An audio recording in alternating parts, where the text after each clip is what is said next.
ओम नमो भगवते वासुदेवाय. तर आपण श्रीमद भागवत महापुराण पाहत आहोत आणि त्यातील आपला 8व्या स्कंदातील अध्याय 22व्या अध्यायामध्ये आपण बलीकडून भगवंताची स्तुती आणि त्यांचे त्याच्यावर प्रसन्न होणे हे पाहणार आहोत. श्री सुख म्हणतात, परीक्षिता, भगवंतांनी अशा प्रकारे बलीचा अतिशय धिक्कार केला आणि त्याला विचलित करण्याचा प्रयत्न केला, परंतु तो किंचितही विचलित झाला नाही. मोठ्या धैर्याने तो म्हणाला. बली म्हणाला, हे पवित्र कीर्ती देवश्रेष्ठा, आपण माझे म्हणणे खोटे समजत असाल तर ते मी खरे करून दाखवितो, म्हणजे आपली फसवणूक होणार नाही. आपण आपले तिसरे पाऊल माझ्या मस्तकावर ठेवा. नरकात जाण्याचे किंवा राज्यावरून पदच्युत होण्याचे मला भय नाही. पाशात बांधले जाणे किंवा अतिशय दुःख यालाही मी भीत नाही. दारिद्र्य किंवा आपण दिलेली शिक्षा यालाही मी भीत नाही. जितका मी माझ्या अपकीर्तीला भीतो. पूजनीय गुरुजनांनी दिलेला दंड माणसांना अत्यंत उपयोगी आहे, कारण तसा दंड माता पिता भाऊ आणि सहृदय सुद्धा मोहामुळे देऊ शकत नाहीत. आपण आम्हा असुरांचे निश्चितपणे उच्च प्रकारचे अप्रत्यक्ष परमगुरु आहात, कारण आम्ही जेव्हा धन, कुलीनता, बल इत्यादींच्या मदाने आंधळे होतो तेव्हा आपण त्या गोष्टी नाहीशा करून आपल्या डोळ्यात अंजन घालता. अत्यंतिक योग साधना करणारे योगीजन जी सिद्धी प्राप्त करतात तीच सिद्धी आपल्याशी कट्टर शत्रुत्व करणाऱ्या पुष्कळशा असुरांना प्राप्त झालेली आहे. अशा त्यांच्या अनंत लीला आहेत, त्या आपण मला शिक्षा करण्यासाठी वरून पाशाने बांधले याबद्दल मला लज्जा वाटत नाही की कोणत्याही प्रकारचे दुःख होत नाही. प्रभो, माझे आजोबा प्रल्हाद यांची कीर्ती सर्व जगात प्रसिद्ध आहे. आपल्या भक्तांमध्ये त्यांना श्रेष्ठ मानले गेले आहे. त्यांचे वडील व तुमचे शत्रू हिरण्यकशिपू याने त्यांना अनेक प्रकारे दुःख दिले, परंतु त्यांनी आपल्यावरच निष्ठा ठेवली. त्यांनी विचार केला की हे शरीर घेऊन काय करावयाचे आहे, ते तर एक ना एक दिवस आपले साथ सोडणारच आहे. धन संपत्ती घेण्यासाठी जे स्वजन झाले आहेत त्या चोरांपासून आपला कोणता स्वार्थ साधणार आहे? पत्नीपासून सुद्धा कोणता लाभ? ती तर जन्ममृत्यूच्या चक्रात टाकणारीच आहे. मरणार तर आहोतच, मग घराचा मोह कशाला? या सर्व वस्तूत अडकून पडणे म्हणजे आयुष्याचा नाश करणेच होय, असा निश्चय करून माझे आजोबा महाज्ञानी संत श्रेष्ठ प्रल्हाद आपल्याच भयरहित आणि अविनाशी चरणकमलांना शरण गेले. खरे तर आपण अलौकिक दृष्टीने त्यांच्या कुळाचा नाश करणारे शत्रू आहात हे ते जाणत होते. तसे पाहू गेले असता आपण माझे सुद्धा शत्रूच आहात. तरी सुद्धा दैवाने मला बळजबरीने राजलक्ष्मीपासून बाजूला सारून आपल्याजवळ आणले आहे, कारण लक्ष्मीमुळेच जीवाची बुद्धी जड होते आणि आपले अनित्य जीवन मृत्यूच्या सापळ्यात सापडलेले आहे हे त्याला समजत नाही. श्री सुख म्हणतात, परीक्षिता, बली असे बोलत असताना चंद्रोदय झाल्याप्रमाणे भगवंताचे प्रिय भक्त प्रल्हाद तेथे येऊन पोहोचले. बलीने पाहिले की आपले आजोबा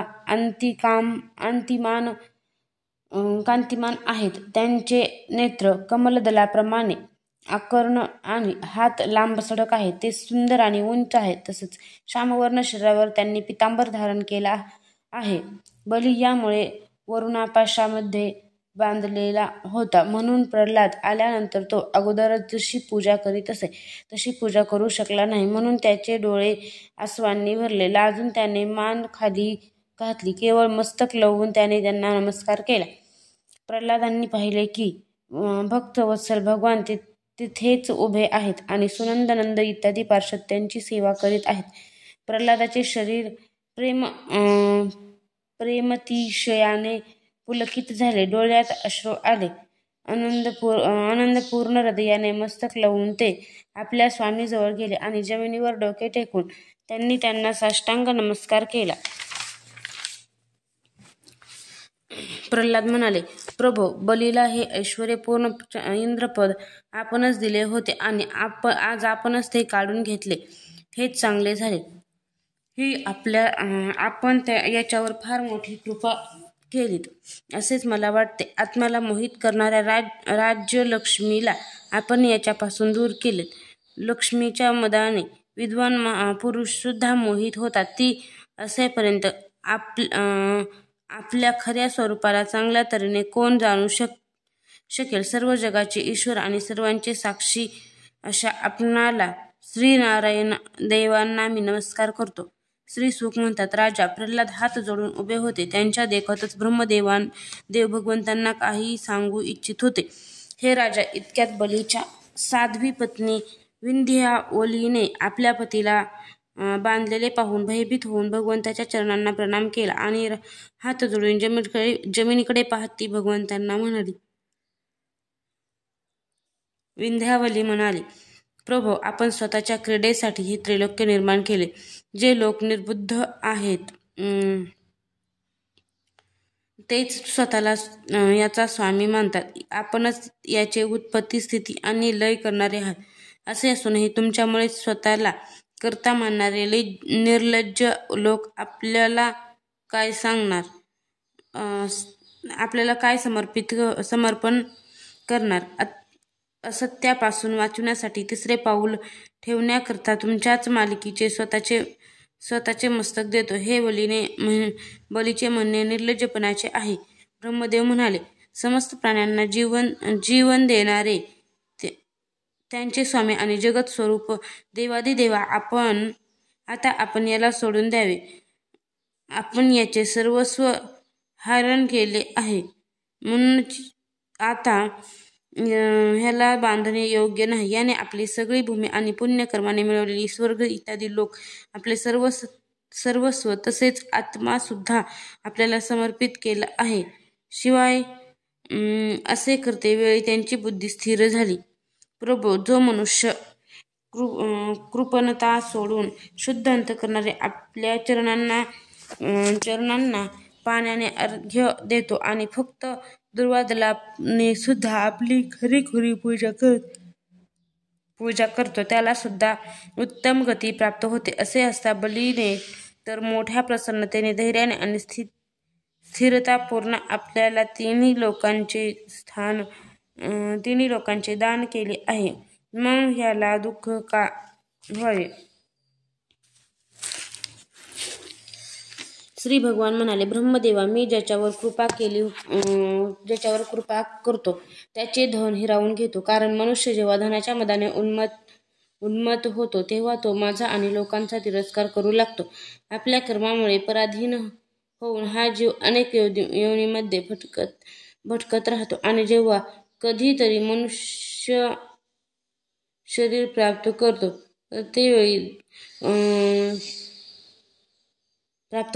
त्यावेळी जर कुलीनता, धर्म, अवस्था, रूप, विद्या, ऐश्वर्य, धन इत्यादी कारणांनी त्याला गर्व झाला नाही तर त्याच्यावर माझी मोठीच कृपा झाली आहे असे समजावे. सर्व प्रकारच्या कल्याणाच्या विरोधी असणाऱ्या जे मला शरण येतात ते कुलीनता इत्यादी पुष्कळशा अभिमान आणि ताठा उत्पन्न करणाऱ्या कारणामुळे मोहित होत नाहीत. हा बली दानव आणि दैत्य अशा दोन्ही वंशामध्ये अग्रगण्य आणि त्याची कीर्ती वाढविणारा आहे. जिला जिंकणे अतिशय कठीण आहे त्या मायेवर याने विजय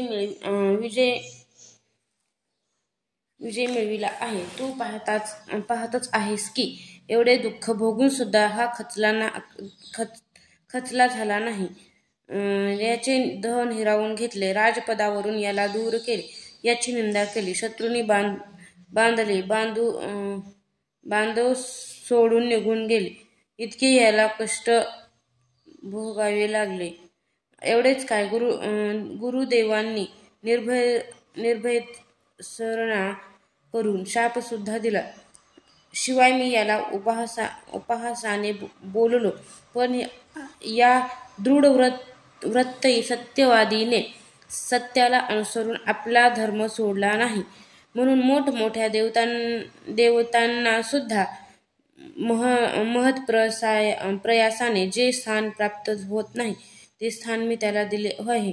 सावर्णी मन्वंतरामध्ये हा माझा परमभक्त इंद्र होईल. तोपर्यंत हा विश्वकर्म्याने बनविलेल्या सुतल लोकांमध्ये राहील. तेथे राहणाऱ्या लोकांना माझ्या कृपादृष्टीमुळे शारीरिक किंवा मानसिक रोग, थकवा, ग्लानी, शत्रूंकडून पराभव आणि कोणत्याही प्रकारचा विघ्नाशी सामना करावा लागणार नाही. महाराज इंद्रसेन, तुझे कल्याण असो. आता तू आपल्या बांधवांवर स्वर्गातील देव सुद्धा त्याची जाणीव करतात. त्या सुतल लोकात जा. मोठमोठे लोकपाल सुद्धा आता तुला पराजित करू शकणार नाहीत. मग इतरांची काय कथा? जे दैत्य तुझ्या आज्ञेचे उल्लंघन करतील त्यांचा माझे चक्र नाश करील. तुझ्या अनुयायांचे आणि तुझ्या भोग सामग्रीचे सुद्धा मी सर्व प्रकारच्या विघ्नांपासून रक्षण करील. वीर बली, तू मला तेथे नेहमीच आपल्याजवळ असल्याचे पाहशील. दानव आणि दैत्यांच्या संसर्गाने तुझा जो काही असुर भाव असेल तो माझ्या प्रभावाने ताबडतोब दबून नाहीसा होईल. अध्याय 22 समाप्त.